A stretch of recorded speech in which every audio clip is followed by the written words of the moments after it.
Hey there, I just have a few disclaimers before we get started. I know it's tempting to skip these, but I actually do read all the comments, and it's usually pretty obvious if you ignored it and commented something stupid. First off, remember that this video is made for comedy purposes only. This means that none of it is supposed to be taken seriously. I exaggerate some things, pretend I don't know others, or omit information from the video, and that's all for comedic effect. If you think I forgot something, chances are I just didn't want to put it in because it didn't enhance the hilarity. That's what we call editing, kids. Secondly, I want to be clear on the video itself. This is about members of the IceWing royalty. However, there are a lot of royal IceWings in this series, so I'm just going to talk about a few of them. I promise you, I combed the wiki and I haven't forgotten any. I just can't put them all in here because we'll be here all day. I'm also not putting in ones that we know pretty much nothing about, like the dead animus ones that were only mentioned by name.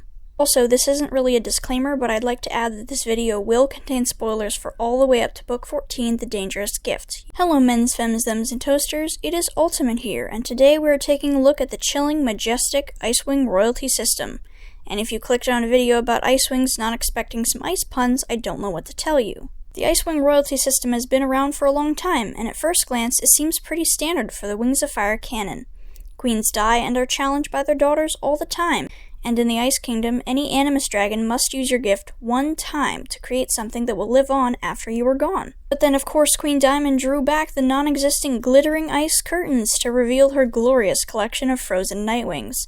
She only has one right now, but it's truly a collector's item since it sports the spicy inter-tribe love only found at your nearest Walmart. Her animus gift was a pair of narwhal tusks that, heal stuff. Good job, Diamond. You're as bad at creativity as you are at being a mom. And speaking of which, let's talk about Diamond's offspring, the one, the only, terrible father. Oh wait, sorry, that was supposed to say Arctic. Not that it matters much anyway, considering both of those fit this pile of yellow snow. I could write a whole video on how much he sucks, but I'm pretty sure other people have done that already, so I'm just gonna have to settle for calling him an ice... Damn it, it's like 2 minutes into the video and I've already run out of ice puns. This part of the video is just the tip of the iceberg. I'm so sorry. Glacier is fucking dead. But while she was alive, she sported such interesting personality traits as... Let me check my list here. Yes. Being literally the exact same as Queen Diamond. Perhaps she's a little less spicy and has less bloodlust towards Nightwings, but name one trait about her that Diamond doesn't also have. I'll wait. She is shown in the books to be at least a bit smart and fairly reasonable, going on diplomatic missions or some shit. Of course, this reasonable attitude stops when she chooses Snowfall to be her successor because her sister is in love with the mud puddle.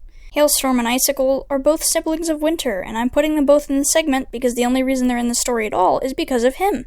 Hailstorm is the annoying golden child, and Icicle is a hissing pile of ice shards. Think of a porcupine, but instead of quills, it's a bunch of really sharp and thin icicles. That is how I would describe... Winter. The existence of the name Winter implies dragons have seasons exactly like we do, despite the continents and topography being incredibly different from ours. That's probably fine.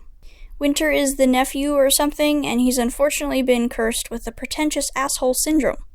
Of course, his soft side starts to show in Moon Rising, the soft side being his sudden crush on the pretty black dragon he's supposed to despise.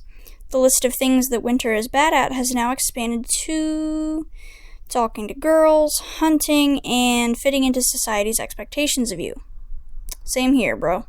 Mink is adorable, but we don't need this many dragonettes in the series that all act the exact same. Next. Crystal is so forgettable that when I wrote the first draft of this video 2 months ago and came back, I had to check the wiki to remember who she was at all. Apparently she's Snowfall's sister, and she's in love with another forgettable character named Gariel. He's a Mudwing. Insert forbidden intertribe relationship trope here. She seems pretty fine with the fact that she's not going to be queen, further solidifying the idea that Glacier has no actually competent heirs, and the IceWing Kingdom is fucked. Snowfall isn't in this video because I already talked about her last episode, but I'm including her here because people will yell at me otherwise. Insert angry mumbling about destroying the wall of names here. Thank you for watching. If you're interested in watching the previous episodes in the series, there's a button right there to go straight to the playlist. If you're looking for something else, I also do comedy sketches, shitposts, and Let's Plays. Ultimate out.